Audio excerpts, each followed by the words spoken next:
Assalamualaikum warahmatullahi wabarakatuh. Waalaikumsalam warahmatullahi wabarakatuh. Oke, selamat pagi semuanya. Pagi Bu. Bagaimana nih kabarnya hari ini, teman-teman? Alhamdulillah baik. Oke, nah sebelum memulai pembelajaran pada pagi hari ini, alangkah baiknya kita berdoa terlebih dahulu. Yuk, mari berdoa bersama-sama. Bismillahirrahmanirrahim. Raditu billahi rabba wa bil islami dina wa bi Muhammadin nabiyya wa rasulah. Rabbi zidni ilma warzuqni fahma. Amin. Oke, nah teman-teman, sebelum kita masuk ke materi, Ibu presensi terlebih dahulu ya. Ya, Bu. Nanti kalau Ibu panggil namanya, kalian boleh menyebutkan benda yang ada di ruang kelas ini. Itu ya teman-teman. Baik, Bu. Ariana Maula. Meja, Bu. Oke. Usni Datila. Bangku, Bu. Oke, berangkat semua ya teman-teman. Berangkat semua. Semua bagus. Kalian semangat untuk pembelajaran pada pagi hari ini ya teman-teman. Ya, Bu. Sebelum Ibu masuk materi, Ibu ada pertanyaan nih. Nah, pernahkah kalian berdebat dengan teman ataupun keluarga kalian hanya untuk menentukan tempat liburan atau memilih tempat makan siang nih? Pernah nggak? Pernah, Bu. Mbak Maula, pernah berdebat dengan siapa Mbak Maula? Dengan kakak saya, Bu. Oke. Karena memilih tempat makan siang saat itu. Iya. Berarti kalian pernah ya teman-teman ya? Pernah. Nah, itulah hari ini kita akan mempelajari tentang teks diskusi teman-teman. Nah, apa sih itu teks diskusi? Nah, kita masuk ke tujuan pembelajaran terlebih dahulu. Peserta didik mampu menemukan ciri-ciri teks diskusi dengan tepat dan juga kalian dapat bernalar kritis. Oke teman-teman. Nah, di depan sini itu ada ciri-ciri teks diskusi. Nah, ciri-ciri teks diskusi itu ada 4 teman-teman. Yang pertama, memiliki masalah atau topik yang akan dibahas. Yang kedua, memiliki argumen pro. Yang ketiga, memiliki argumen kontra. Dan yang keempat, memiliki simpulan atau resolusi. Nah, Ibu jelaskan satu persatu. Yang pertama, teks diskusi memiliki topik, isu, atau masalah yang akan dibahas. Nah, untuk membantu menetapkan fokus dan juga arah diskusi, sehingga pembaca dapat memahami secara jelas mengenai hal yang akan dibahas. Jadi, ketika kita berdiskusi dengan teman, ataupun keluarga, ataupun yang lain, kita harus memiliki topik terlebih dahulu teman-teman untuk berdiskusi dengan teman. Nah, yang kedua itu memiliki argumen pro. Nah, argumen pro itu pendapat yang mendukung atau menyatakan pandangan positif terhadap isu yang akan dibahas. Nah, terus yang ketiga itu ada argumen kontra. Argumen kontra itu kebalikan dari argumen pro. Argumen kontra itu pendapat yang menentang atau menyatakan pandangan negatif terhadap isu yang akan dibahas.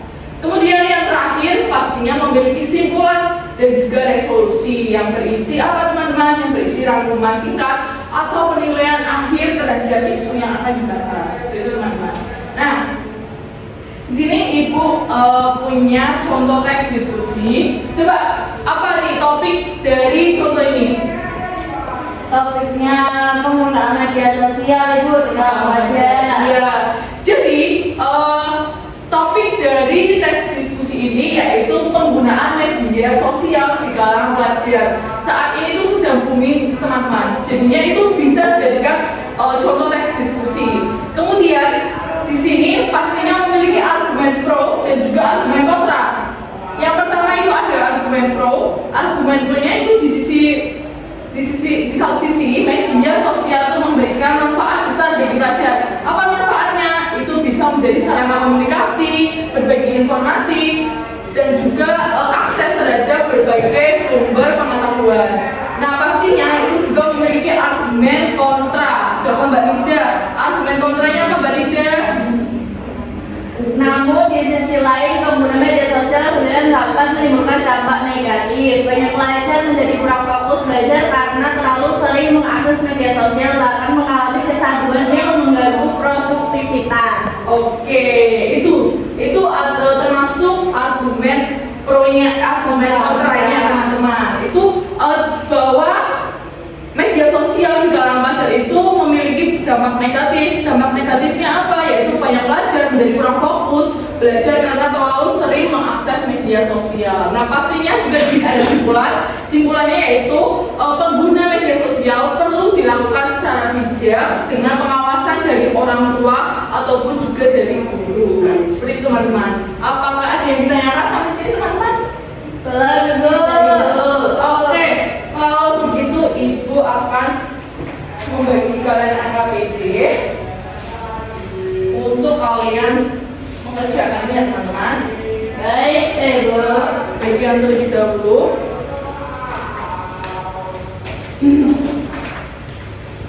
Oke, Ibu jelaskan cara mengerjakannya.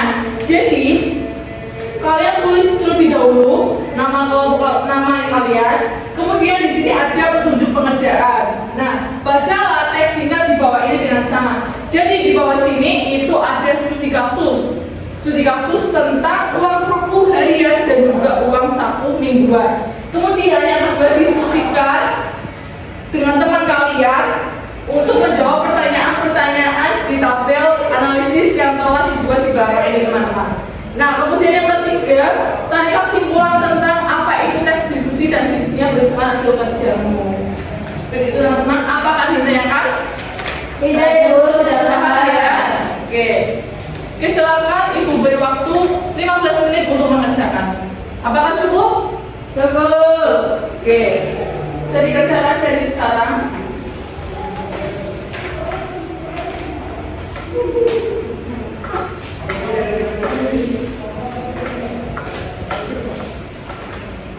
Oke, sudah habis ya waktunya teman-teman. Silakan perwakilan kelompok mana nih mau menyampaikan hasil kerjanya teman-teman?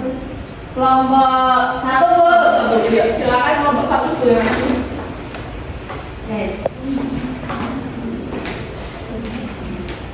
Baik, perkenalkan saya Riana Maula dari kelompok 1 akan membacakan pertanyaannya. Nah, yang pertama, pertanyaannya apa masalah utama atau isu yang sedang diperdebatkan? Jawabannya, perdebatan mengenai sistem pemberian uang saku untuk anak SMP. Apakah sebagian diberikan tiap hari atau harian atau sekaligus untuk 1 minggu atau mingguan? Terus yang keempat itu bagaimana cara penulis mengakhiri perdebatan ini? Apakah berpihak pada satu sisi? Nah, itu jawabannya. Terima kasih. Oh ya, sebelum itu yang keempat itu jawabannya penulis mencari jalan tengah, tidak memihak. Penulis menyarankan agar sistem uang saku disesuaikan dengan tingkat kedisiplinan anak. Bisa dicoba mingguan dulu, jika boros baru dikembalikan ke harian. Oke, terima kasih teman-teman. Oke, karena Mbak Maula sudah maju, Ibu beri hadiah. Oke, terima kasih. Oke, kita sedikit review terlebih dahulu teman-teman. Tadi yang disampaikan Pak Maula itu sudah benar sekali. Ciri-ciri dari teks diskusi yang Ibu berikan di studi kasus LKPD ini sudah terlihat, mulai dari ciri-ciri masalah utama, kemudian argumen pro, argumen kontra, kemudian juga ada simpulan. Itu bagus sekali, sudah benar sekali, seperti itu teman-teman. Oke, sepertinya sudah paham semua ya tentang tes diskusi ya. Sudah, tuh. Oke. Nah, sebelum Ibu tutup pembelajaran pada pagi hari ini, kita refleksi terlebih dahulu tentang apa saja teks diskusi. Tadi kita sudah belajar tentang ciri-ciri teks diskusi. Apa saja teman-teman ciri-cirinya? Yang pertama itu memiliki permasalahan yang khas,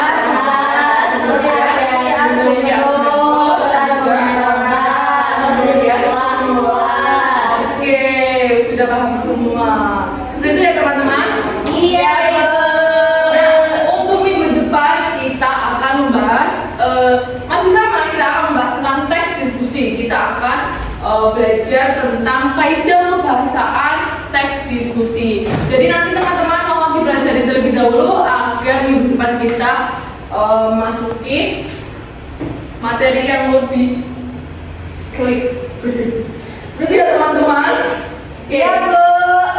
Terima kasih karena sudah hadir pada pembelajaran pagi hari ini. Semoga bermanfaat. Assalamualaikum warahmatullahi wabarakatuh.